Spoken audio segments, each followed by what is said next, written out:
और मुझे इस श्राप से बचाए। दुर्वासा ऋषि ने कहा कि द्वापर युग में भगवान श्री कृष्ण जन्म लेंगे और तुम्हारा उद्धार करेंगे।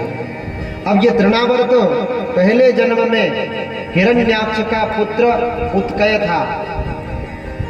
ये क्या करता कि लोमस ऋषि के आश्रम में जाकर वहां के जो बगीचों में वृक्ष लगे रहते थे उनको तोड़ तोड़कर उन बगीचों को नष्ट कर देता था।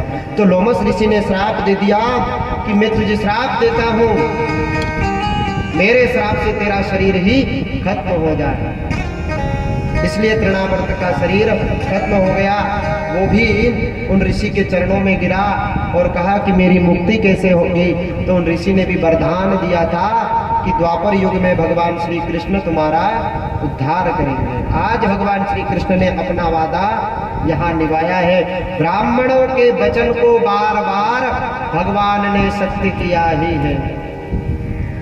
क्या कोई सा ब्राह्मण कोई से ऋषि श्राप देते थे और कहते थे कि भगवान तुम्हारा उद्धार करेंगे फलाने रूप में आकर, तो क्या भगवान से पूछने जाते थे पहले नारायण से कि मैं ऐसा श्राप दे रहा हूँ या ऐसा श्राप दूंगा और तुम मेरी बात रख देना और अवतार ले लेना और उसका उद्धार कर देना? कोई ऋषि जाते थे क्या भगवान से पूछने कि मैं फलाना फलाना श्राप दूंगा और तुम उसका उद्धार कर देना उस युग में इनके घर जाकर? नहीं।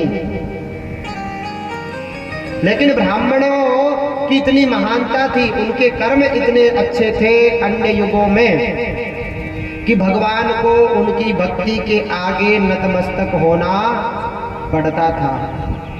भगवान को उनके आगे उनकी बात सत्य करने के लिए उनकी बात मानना पड़ता था। ब्रह्मं वाक्ये जनार्दनम, ब्राह्मण ने जो कह दिया वो जनार्दन भगवान का वचन होता है। इसे सत्य करने के लिए भगवान को ब्राह्मण की बातें माननी पड़ती थी। अब यहाँ भगवान ने उनका उद्धार किया राक्षसों का। इसके बाद भगवान का यहाँ नामकरण संस्कार हुआ, भगवान श्री कृष्ण और बलराम का। अब वसुदेव जी ने क्या किया, नामकरण संस्कार करने का विचार किया कि गर्गः पुरोहितो राजन् यदूनां सुमहातपः व्रजं जगामनन्दस्य वसुदेव प्रचोदितः।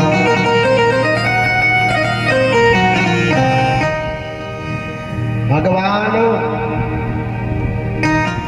श्री कृष्ण वसुदेव के पुत्र हैं। अब वसुदेव जी ने मन में विचार किया था कि मेरा लाला गोकुल में है नंद बाबा और यशोदा के यहाँ, तो उसके नामकरण संस्कार के लिए वसुदेव जी ने गर्गाचार्य जी को गोकुल में भेज दिया। आप जाइए और मेरे लाला का नामकरण संस्कार कीजिए। गर्गाचार्य जी वहां गए नंद बाबा और माता यशोदा के यहाँ। तो माता यशोदा ने मन में माता यशोदा और नंद बाबा से गर्गाचार्य जी ने कहा कि मैं यदुवंशियों का पुरोहित हूँ और मैंने नामकरण संस्कार तुम्हारे बालक का किया और कंस को पता चल गया तो वो तुम्हारे बालक को मरवा देगा। नंद बाबा ने कहा कि हम गौशाला में चलते हैं और चोरी छुपे बालक का नामकरण संस्कार करते हैं। नामकरण संस्कार की तैयारी हुई। अब यहाँ माता यशोदा ने और माता रोहिणी ने मन में विचार किया कि इस ब्राह्मण को देखना चाहिए कि ये वास्तव में जानकार है या ऐसे ही धोती और तिलक लगा करके घूमता फिरता है। गर्गाचार्य जी की परीक्षा लेने गई माता यशोदा और रोहिणी। परीक्षा लेने की बारी आई तो इन्होंने क्या किया कि माता यशोदा ने बलराम को अपनी गोदी में ले लिया और माता रोहिणी ने कन्हैया को अपने हाथों में ले लिया। लेकर के गई, नामकरण संस्कार की पूजन पाठ हवन जो होना था सब हुआ। और अब जब नामकरण संस्कार की बारी आई तो अब रोहिणी और माता यशोदा बड़ी खुश हो रही हैं कि आज पता चल जाएगा कि पंडित जानकार है कि नहीं। नामकरण संस्कार की बारी आई तो गर्गाचार्य जी ने कह दिया कि यशोदा तेरी गोदी में जो लाल बैठा हुआ है वो बल का धाम है, अखिल लोकदायक विश्रामा बल का धाम है, इसलिए संसार इसे बलराम के नाम से जाना जाएगा, संसार इसे बलराम के नाम से पुकारेगा। अब यशोदा और रोहिणी माता की बुद्धि बंद हो गई। उन्होंने मन में विचार किया कि हमारी चोरी पकड़ा गई है। माता रोहिणी से कहा कि रोहिणी, तेरी गोदी में जो यशोदा का लाला बेटा हुआ है, जो सोया हुआ है, उसके नाम को कोई भी नहीं रख सकता, मैं क्या उसका नाम रखूंगा? अरे हजारों किताबें भरी हुई है, हजारों ग्रंथ भरे हुए हैं, हजारों नाम है इसके, मैं इसका नाम क्या रखूं? लेकिन गर्गाचार्य जी ने उसका नाम कहा कि कृष्णेति, कृष्ण इति, काला जिसका स्वरूप है,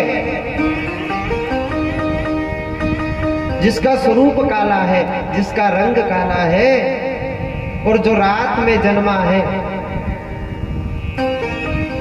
मैं इस यशोदा के पुत्र का नाम कृष्ण रखता हूँ। नाम कृष्ण रखा गया, दोनों का नामकरण संस्कार हुआ। फिर गर्गाचार्य जी ने क्या किया? भोजन बनाने की तैयारी करी, भोजन बनाया गया। पहली बार जब गर्गाचार्य जी ने भोजन बनाया और भोजन बना करके, और जैसे ही गर्गाचार्य जी महाराज भगवान को भोग लगा रहे हैं तो भगवान ने अपना एक स्वरूप वहां भेज दिया। कन्हैया चलते चलते वहां पहुंच गए। यहाँ पंडित जी ने थाली रखी, आगे हाथ जोड़ा और भगवान को बुला रहे हैं। ओम नाभ्या आसीदंतरिक्षगुम कृष्णोद्यौः समवर्तता मृजाम्भोर्दिशः श्रोत्रात् तथा लोकान् अकल्पयन्। बुलाया परमात्मा को, हे गोविंद, हे गोपाल, हे नारायण, मेरे नैवेद्य को स्वीकार करिए। तो कन्हैया ने अपनी एक छवि गर्गाचार्य जी के पास भेजी। कन्हैया गए और उस थाली में से भोजन करने लगे। गर्गाचार्य की आंख खुली तो गर्गाचार्य ने देखा कि यशोदा का बालक मेरे सामने बैठा हुआ है। अब गर्गाचार्य जी ने यशोदा को बुलाया कि यशोदा, तेरे बालक ने मेरा भोजन झूठा कर दिया है। उस भोजन को किसी जानवर को डलवाया गया। फिर भोजन की तैयारी हुई, भोजन बनकर तैयार हुआ और जैसे ही फिर हाथ जोड़ करके थाली सामने रखी, प्रार्थना करी, हे भगवान, हे गोविंद, हे गोपाल, आंखें बंद है। फिर भगवान ने अपना स्वरूप भेजा। इस बार गर्गाचार्य जी समझ गए कि मैंने जो सुना था वास्तविक में वही नारायण श्री कृष्ण के रूप में आया है। गर्गाचार्य जी ने अपने हाथों से भोजन कराया भगवान श्री कृष्ण को, जो भी उन्होंने खाया। और माता यशोदा ने जब ये दृश्य देखा तो माता यशोदा उस दृश्य को देख करके धन्य हो गई। भगवान का नामकरण संस्कार हुआ। अब इधर कहते हैं भगवान श्री कृष्ण का जन्म भादो के महीने में अष्टमी तिथि के दिन बुधवार रोहिणी नक्षत्र, इन योग में भगवान श्री कृष्ण का जन्म हुआ था। उधर बरसाने में माता यशोदा का, माता राधा का, वृषभानुजी महाराज के यहाँ भादो की महीने की शुक्ल पक्ष की अष्टमी के दिन भगवती राज रानी, ब्रज रानी श्री राधिका रानी जी का वृषभानुजी महाराज के यहाँ जन्म हुआ। बोलिए राधे रानी सरकार की जय।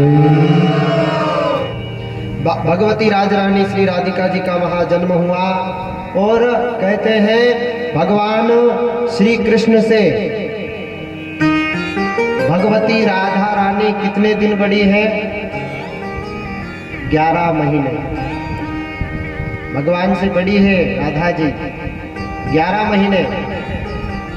हमें पता होना चाहिए। कोई पूछता है कि भगवान बड़े या राधा रानी बड़ी है, तो यहाँ कथा कहती है कि राधा रानी भगवान श्री कृष्ण से 11 महीने बड़ी है। भगवान का नामकरण संस्कार हुआ। अब भगवान धीरे धीरे बड़े हुए। अब भगवान ने सोचा कि मुझे यहाँ से लीला प्रारंभ करना चाहिए।